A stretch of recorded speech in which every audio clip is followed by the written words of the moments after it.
Yeah, good morning, traders. I thought yesterday we saw a situation where the Nasdaq could probably melt up a little bit higher, but a lot was being priced in. We'd seen signs of divergence, and maybe that's played through. But you are seeing a pure risk aversion mode. I say that because if you look at dollar yen's actually made a move higher. So the dollar's been bid against all G10 currencies, despite what I think is the genuine concern actually disseminating and originating from what we're seeing in the US. If you have a look across asset markets, you've seen commodity markets. If you want to see this as a reflection of what's happening in the COVID concerns and how that may impact economics, well, WTI is down 5.9%, Brent crude's 5.5% lower. Copper's only down 60 basis points. It could be worse there, but certainly, that's rolled over. You took at the Dow Transports as well, and that's down over 3%. The small cap Russell's down over 3%. Both those markets are looking like they're starting to roll over a bit, one to watch.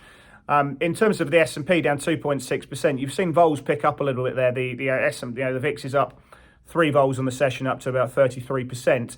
Something to concern yourself with there. And we're expecting Asia to open obviously on the back foot, given what we've been seeing here.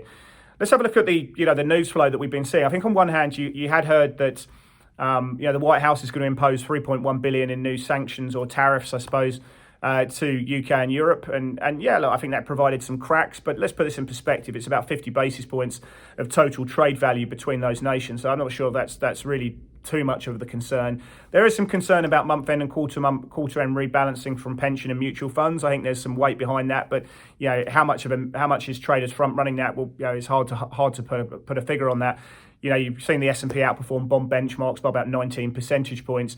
But I think the real issue is what's happening in the COVID crisis here. Arizona, California, Texas, daily record case counts there. Houston, I talked there that you're going to exceed the intensive care capacity by tomorrow. New York, New Jersey, telling out-of-state visitors there to quarantine there. That could have an impact on tourism. Apple closing 7 stores in Houston as well. The concern we've had, of course, is whether or not the local COVID crisis that you're seeing and the outbreaks there is going to have an impact on economics. I think the market's trying to tell you now that it is.